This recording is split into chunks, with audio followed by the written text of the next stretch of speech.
കഴിഞ്ഞ ദിവസങ്ങളായി സോഷ്യൽ മീഡിയയിൽ ഒരു വീഡിയോ പ്രചരിച്ചുകൊണ്ടിരിക്കുന്നു. ഇതിനോടകം നമ്മളെല്ലാവരും അത് കണ്ടിട്ടുണ്ടാവണം. ഒരു വ്യക്തി അടിവസ്ത്രത്തിന് മുകളിൽ കാപ്പ ധരിച്ച് ബൈബിളും കയ്യിലെടുത്ത് ഓടുന്നതായാണ് വീഡിയോ. ഞങ്ങൾ അന്വേഷിച്ചപ്പോൾ അത് ചങ്ങനാശ്ശേരി അതിരൂപതയിലെ തുരുത്തി മർത്തമറിയം ഫൊറോന പള്ളിയിലാണ് നടന്നതെന്ന് അറിയാൻ കഴിഞ്ഞു. പള്ളിയിലെ സൂപ്പർമാൻ എന്നും വൈദികൻ മദ്യപിച്ച് ബോധമില്ലാതെ ഓടിയെന്നുമൊക്കെ തലക്കെട്ടുകൾ കൊടുത്താണ് ഈ വീഡിയോ പ്രചരിപ്പിക്കപ്പെടുന്നത്. പല വാട്സപ്പ് ഗ്രൂപ്പുകളിലും ഈ തലക്കെട്ടുകൾ വെച്ച് ഈ വീഡിയോ കാണാനിടയായി. എന്താണ് ഇതിന് പിന്നിലെ യാഥാർത്ഥ്യം? തുരുത്തി മർത്തമറിയം ഫൊറോന പള്ളി വികാരി ജോസ് വരിക്കപ്പള്ളി അച്ഛൻ്റെ പ്രതികരണത്തിലേക്ക്. സ്നേഹം നിറഞ്ഞവരെ, ഞാൻ ചങ്ങനാശ്ശേരി അടുത്ത തുരുത്തി മർത്തമറിയം ഫൊറോന പള്ളിയുടെ വികാരിയച്ഛനാണ്. ഈ കഴിഞ്ഞ ദിവസങ്ങളിൽ ഈ പള്ളിയിലുണ്ടായ ഒരു സംഭവത്തെക്കുറിച്ച് മാധ്യമങ്ങളിലൊക്കെ ചില പ്രചരണങ്ങൾ കണ്ടപ്പോൾ അതിനെക്കുറിച്ച് ഒരു വിശദീകരണം നൽകണമെന്ന് ആഗ്രഹിക്കുകയാണ്. ഒരു ചെറുപ്പക്കാരൻ, അദ്ദേഹത്തിൻ്റെ പിതാവ് ഇവിടെ ജോലിയൊക്കെ ചെയ്യുന്നതുകൊണ്ട് കുറേ നാളുകളായി മാനസിക അസ്വാസ്ഥവും ചികിത്സയിലൊക്കെ ഉണ്ടായിരുന്നവനാണ്. കഴിഞ്ഞ ദിവസങ്ങളിലൊക്കെ അവന് അസുഖം കൂടുതലായിരുന്നു. അവനെ ചികിത്സയ്ക്ക് കൊണ്ടുപോകാൻ ഞാൻ അവൻ്റെ പിതാവിനോട് പറയുകയൊക്കെ ചെയ്തിരുന്ന സമയത്താണ്. പക്ഷേ യാദൃശ്ചികമായിട്ട് അവന് അറിവില്ലാത്ത സമയത്ത് പള്ളിയിൽ കയറുകയും, അപ്പോൾ പള്ളിയുടെ സങ്കീർത്തി ആൾക്കാർ പ്രാർത്ഥിക്കാനൊക്കെ വരുന്നതുകൊണ്ട് അത് ആവശ്യത്തിന് എന്തോ തുറന്നിട്ടിരിക്കുകയായിരുന്നു. അപ്പോൾ അവനകത്ത് കയറിയപ്പോൾ ആദ്യം അവിടെ എന്തോ ഗ്ലോവൊക്കെ കത്തിച്ച് പ്രാർത്ഥിച്ച ശേഷം അവിടെ കണ്ട ഒരു കാപ്പ ഇട്ട് ഒരു കുരിശുമൊക്കെ എടുത്തുകൊണ്ട് ഇറങ്ങി വരുന്നത് കണ്ടു. പെട്ടെന്ന് ഞാൻ കണ്ടു ചെന്നപ്പോഴേക്ക് അവനൊന്ന് പുറത്തോട്ട് ഓടി അടുത്ത് ഞങ്ങളുടെ തന്നെ വാടകയ്ക്ക് കൊടുത്തിരിക്കുന്ന ഒരു ടൈലിൻ്റെ ഗ്രാനൈറ്റിൻ്റെ കടയിൽ കയറി. അവിടുന്ന് പിന്നെ അവനെ വിളിച്ചുകൊണ്ട് വന്ന് അവന് അതെല്ലാം ഊരി മേടിച്ചിട്ട് പിന്നെ ഉടനെ തന്നെ ഞാൻ പോലീസിലും അറിയിച്ചു. കാരണം നമ്മൾ ഇങ്ങനെ ഒരു സംഭവം ഉണ്ടായതായിരുന്നു. അതുകൊണ്ട് കൈക്കാരനും കൂടെ ഇടപെട്ട് ഇവിടെ അടുത്ത് തന്നെ കുറിച്ചി ഹോമിയോ ആശുപത്രിയോടനുബന്ധിച്ച് മാനസിക ആരോഗ്യ കേന്ദ്രമുണ്ട്. അവിടെ അവനെ അഡ്മിറ്റ് ചെയ്തു. അപ്പോൾ അവനവിടെ ചികിത്സയിലാണ്. അവൻ്റെ അപ്പനും അവിടെ ഒരാൾ കൂടെ നിൽക്കണമെന്ന് പറഞ്ഞുകൊണ്ട് അപ്പനും അവിടെ നിന്ന് ചികിത്സ നടത്തിക്കൊണ്ടിരിക്കുകയാണ്. പള്ളിയിൽ ഇങ്ങനെ ഉണ്ടായ സംഭവത്തിനെക്കുറിച്ച് ഞങ്ങൾക്ക് വിഷമമുണ്ടെങ്കിലും ഒരു മാനസിക രോഗി എന്ന നിലയിൽ അവനോട് ക്ഷമിക്കാനും അവന് വേണ്ടി അവരുടെ കുടുംബത്തിന് വാസ്തവത്തിലെ ഒരു വീട് തന്നെ പള്ളിയിൽ നിന്ന് അടുത്ത ദിവസം പണിത് അടുത്ത 16-ാം തീയതി അവർക്കൊരു ഭവനമൊക്കെ പള്ളിയിൽ നിന്ന് തന്നെ നിർമ്മിച്ചു കൊടുക്കുകയായിരുന്നു. ഈ അപ്പൻ്റെ രോഗം, അമ്മ ഇപ്പോൾ മാനസിക അസ്വാസ്ഥമുണ്ട്, അപ്പനും ഈ മകനും ഒക്കെ ഉള്ളതുകൊണ്ട് അങ്ങനെയാണ് ഈ സംഭവം ഉണ്ടായത്. ഇതിന് മറ്റ് വ്യാഖ്യാനങ്ങൾ കൊടുക്കുന്നതിലൊരു കാര്യമുണ്ടെന്ന് എനിക്ക് തോന്നുന്നില്ല. അതുകൊണ്ട് ആ കുടുംബത്തിനെ ഇനിയും ഒത്തിരി അങ്ങനെ നമുക്കൊന്നും പുറത്ത് പറഞ്ഞ് അവരെ വിഷമിപ്പിക്കാൻ ഞങ്ങൾ ആഗ്രഹിക്കുന്നില്ല.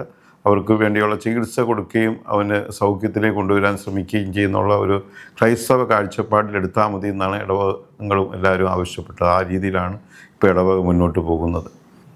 അപ്പൻ ഇവിടുത്തെ പണിക്കാരനാണെന്ന് പറഞ്ഞില്ല അച്ഛൻ. അപ്പം ആള് അച്ഛൻ്റെ ഒപ്പം പണിക്കായിട്ട് വരുന്നതാണോ അതോ ഇവിടുത്തെ സഹായത്തിനായിട്ടൊക്കെ ആയിട്ട് വരുന്നതാണോ? അപ്പൻ്റെ ഒപ്പം പണിക്ക് അങ്ങനെയൊന്നും വലിയ കൂടാറില്ല. അപ്പൻ്റെ അടുക്ക് വരികയും അപ്പൻ ഇവിടെയാണ് താമസിച്ചിരുന്നത്. കാരണം കുറച്ച് നാളായിട്ട് അവർക്ക് വീടില്ല. അപ്പം അവന് ഒരിടത്തും പോകും, അല്ലെങ്കിൽ ഇപ്പോൾ ഇവിടെ വന്ന് അപ്പൻ്റെ കൂടെ ഇവിടെ പള്ളിയുടെ വക ഒരു മുറി ചിലപ്പം കിടക്കും.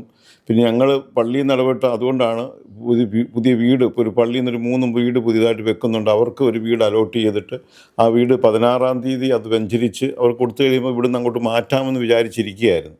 അപ്പോൾ അതിനുവേണ്ടിയുള്ള ഒരുക്കങ്ങൾ. അപ്പോൾ ഈയിടെ ദിവസങ്ങളിൽ അവൻ ഇച്ചിരി വൈകിട്ട് രാവിലെ ഞാൻ എഴുന്നേറ്റ് ഭയങ്കര സംസാരവും ഒക്കെ. അപ്പോൾ അന്നേരം തന്നെ ഞാൻ അവൻ്റെ അപ്പനോട് പറയുന്നുണ്ടായിരുന്നു, അവനിപ്പോൾ മാനസികാസ്വാസ്ഥ്യം കൂടുതലാണല്ലോ, ആശുപത്രി കൊണ്ടുപോകും. അവൻ പറഞ്ഞു അവൻ മരുന്ന് കഴിക്കാനായിട്ട് അച്ഛാ കേൾക്കുന്നില്ല എന്ന് അവൻ പറയുന്നുണ്ടായിരുന്നു.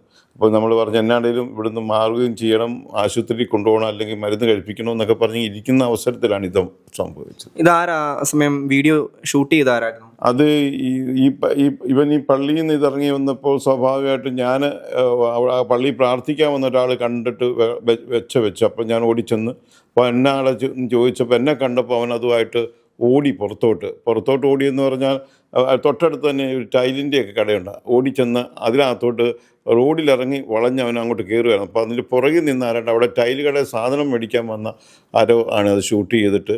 ഇപ്പോഴത്തെ കാലമല്ലേ, എന്ത് കണ്ടാലും സോഷ്യൽ മീഡിയയിൽ കൊടുക്കുക എന്നുള്ളത്. നമ്മൾ പെട്ടെന്ന് തന്നെ ഇവിടുന്ന് ആൾക്കാരും ഇടവകയിൽ നിന്ന് ഇവിടെ പണിതുകൊണ്ടിരുന്ന 2 ചെറുപ്പക്കാരും ഒക്കെ വന്ന് ഞങ്ങൾ അവനെ പിടിച്ചെനിക്ക് പോരുകയും ചെയ്തു. അവൻ്റെ ഉപ്പായ ഊരി മേടിച്ച് അവനെ അവിടെ ഇരുത്തി, പിന്നെ പോലീസിനെ വരുത്തി, പിന്നെ ഞങ്ങൾ തന്നെ ഉത്തരവാദിത്തം എടുത്ത് ആശുപത്രി കൊണ്ടാക്കി.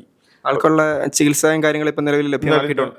പൂർണ്ണമായിട്ടും ഇപ്പം കുറിച്ചിയിലുള്ള ഹോമിയോ സെക്ഷനിൽ ഒരു മാനസിക രോഗ സെക്ഷനുണ്ട്.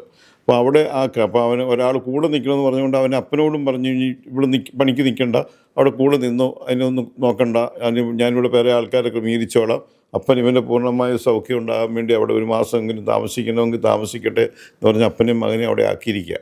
ആള് മാനസികമായിട്ട് ബുദ്ധിമുട്ടുള്ളതാണെങ്കിൽ പോലീസ് സ്റ്റേഷനിൽ കേസ് കൊടുത്ത് അതിനായിട്ടുള്ള കേസായിട്ടൊന്നുമില്ല. ജസ്റ്റ് പോലീസ് സ്റ്റേഷനിൽ വിളിച്ച് കേസായിട്ട് നമ്മൾ കൊടുക്കുകയൊന്നുമില്ല. വിളിച്ചിട്ട് പറഞ്ഞ് ഇത്രയാണല്ലോ, അവന് ഇനി ആശുപത്രിയിൽ വരാൻ മടിക്കുകയാണെങ്കിൽ ഒന്ന് കൂട്ടിക്കൊണ്ടു പോകാനായിട്ട്. അപ്പോൾ അത്രയേ ഉള്ളൂ. അവർ പോലീസുകാർ വന്നപ്പോൾ ഞങ്ങൾ പറഞ്ഞ് ചികിത്സിക്കുക. അപ്പം പറഞ്ഞു ഞങ്ങൾ വേണമെങ്കിൽ വരാം എന്ന് പറഞ്ഞ് അവരും ഈ ആശുപത്രിയിലേക്ക് പോരാൻ അവൻ മടിക്കുകയാണെങ്കിൽ പോലീസുകാരുടെ സഹായത്തോടെ ഒന്ന് ആശുപത്രി കൊണ്ടുപോകണമെന്ന് മാത്രമേ ഉള്ളൂ. അല്ലാതെ കേസൊന്നോ അങ്ങനെ ഒരു കാര്യത്തിന് നമ്മൾ ചിന്തിച്ചിട്ടില്ല. അതിനുവേണ്ടിയല്ല വരുത്തത്. അപ്പോൾ അവന് ആരെങ്കിലും അവനൊന്ന് പോലീസ് വല്ലതും കണ്ടു കഴിഞ്ഞാൽ അവൻ ആശുപത്രിയിലിട്ട് അടങ്ങി ഒരുങ്ങി പോരുമല്ലോ എന്നൊരു ചിന്തയ്ക്ക് മാത്രമേ പോലീസിനെ അറിയിച്ചതേ ഉള്ളൂ.